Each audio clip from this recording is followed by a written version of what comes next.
Welcome to this video, where I will show you how to permanently delete your account on the Whatnot app.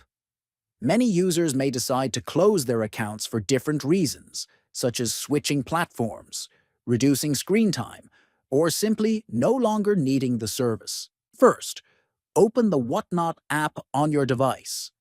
Once you're inside the app, look at the bottom and click on the account icon.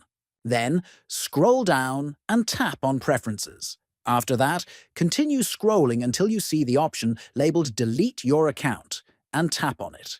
Now, the app will ask you to choose a reason for leaving. Select the reason that best matches your situation and provide any additional details if necessary.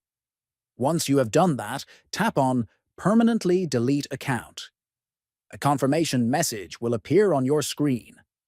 Finally, press OK to confirm your choice, and your Whatnot account will be permanently removed. Please subscribe to the channel, like the video, and share it with others. Thanks for watching.